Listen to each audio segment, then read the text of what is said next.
Welcome to the World United.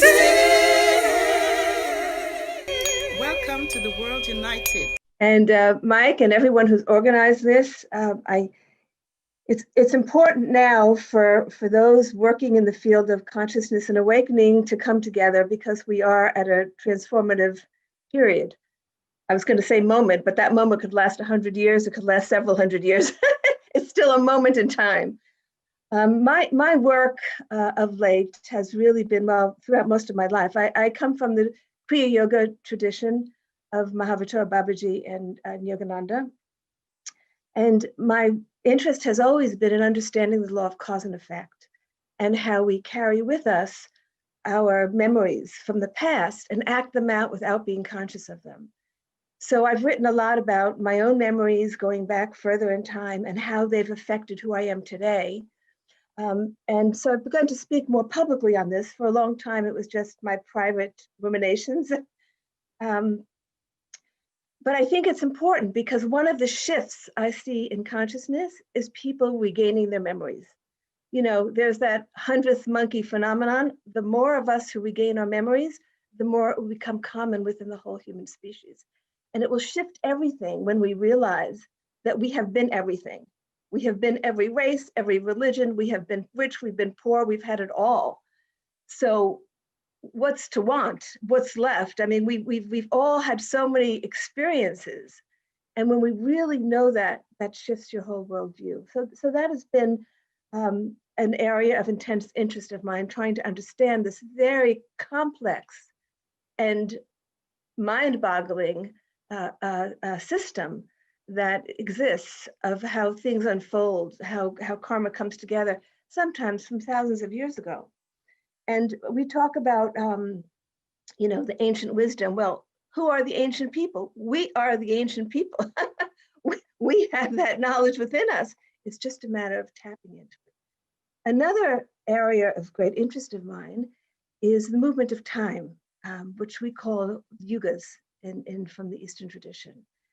And again, these are very complex systems that the ancients understood because they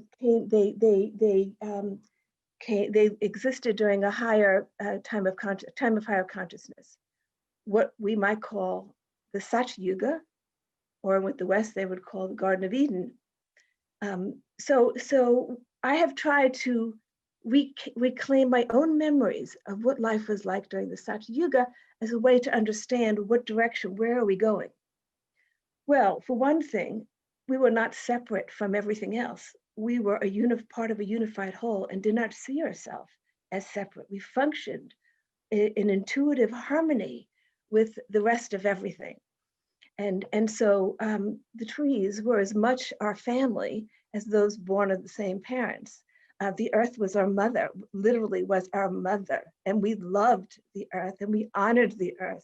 We honored the rivers. I mean, all of that consciousness, that is how we lived. With the declining ages, and these ages are determined by the position of our solar system within the galaxy. As we move through our galaxy, a spiritual attunement declines, and then, of course, is reclaimed. But in the declining ages, the sense of separateness and individuation developed, and the rational mind, while the intuitive mind was suppressed.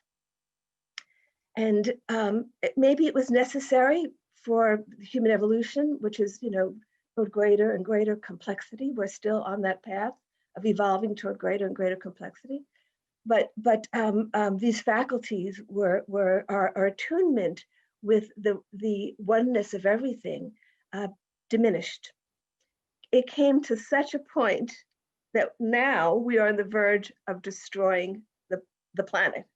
And so there is an urgency to reclaim. Fortunately, according to my tradition, the darkest period, the Kali Yuga, has ended, and we're at the beginning of the next Yuga, which is the Dwapara Yuga, which is the electrical age, where the humans can perceive subtler energies, not just the material.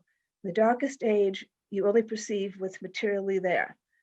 As the ages move higher, you can perceive subtler and subtler forces in the universe. It's also the age where people will conquer space and you see our interest in space travel. So what are some of the qualities? When I speak a lot to young people, mostly activists, environmental activists, who also have a spiritual path. And what I say to them is, fall in love with the earth.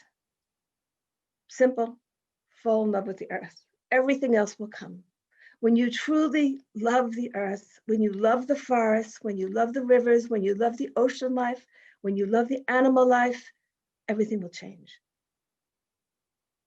If we don't come into that relationship again, it's not going to be a very good future. So a lot depends. We talk so much about the human species is very human-centric. I've gone, for years to these climate conferences, these UN climate conferences, and it's always about how everything affects us. How if the climate goes this, what's going to happen to the? Never a word really about what's happening to the sea life, what's happening to the species that are disappearing, what's happening to the insects. I mean, they're not on the radar. So we have to, again, expand our consciousness to include it all, and to be mindful every day. So, Lynn, as you were giving people hints of what they could do on a day-to-day basis, I would say, be aware, be mindful of your connection to the natural world. Not everybody has a garden or a yard, but you can go, most people have access to some aspect beyond the human species, to some form of animal life or plant life. And it affects the way we grow food. Our whole food system is so out of whack, completely out of whack. Why are so many people so sick? People look at the symptoms and not at the cause. The whole food system is out of whack because it's become an industry instead of putting care into the way we grow our food and connecting with the life energies in the soil. We pour so much toxins into the soil that we're repressing all the life energies in the soil. I heard that it takes like 15 apples to get what we used to get from one apple because the nutrients are so degraded. So all of these things need to be transformed, our economic system, our political system. And I've heard people say that the reason why things are cracking apart is because these are systems that were created with the old mentality, with a Kali Yuga materialistic mentality, and they no longer suit the emerging consciousness. And so I feel that things are speeding up, probably because they need be if we are going to allow all these species to continue and the earth to remain healthy. Things have to speed up. And so the coming together of different spiritual communities and joining efforts, joining energies is very important right now. I mean, I've worked in the interfaith world for 20 years and I eventually left it because it was too slow. People were still getting together to say, well, according to my tradition, we believe you should love nature. Well, obviously, what tradition doesn't say that? But what are you doing about helping to awaken consciousness? It's not about comparing religions anymore. It's about awakening consciousness. And I think that the young generation, we work with people in their 30s and 40s who are just coming into their own professional power.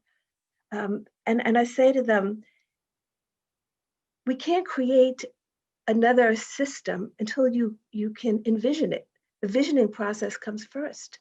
What are the foundations for that system? We have to move into an ecological civilization, and people have to align themselves with what are the principles of that. And as both Linda and Lynn said, I mean, love is the force that holds the universe together. As you awaken more, your energy moves into your higher chakras. You experience more and more of this love, a universal love, and it's an inclusive one. By inclusive, I don't mean people. I mean all that exists. And I have formed from way back in my history a very intimate and loving relationship with rivers. From the time of the Saraswati River civilization, when the rivers were first being formed with the melting of the ice, and they were feeding life. Without those rivers that formed from the melting of the ice, we wouldn't have had the civilizations arise as they did. And so I'm very mindful of rivers. And my recent book, When the Bright Moon Rises, I've been able to go back to the last melting of the ice. It was only 10,000 years ago. And that's when the rivers melted and agriculture came. And so many of the great civilizations emerged from that time. So another great civilization can emerge from the melting of the ice if we awaken our creative abilities and begin to envision what the foundations of an ecological civilization might be. So there's a lot of work to be done, and I think we'll be more effective if we can do it together and join our energies. So thank you.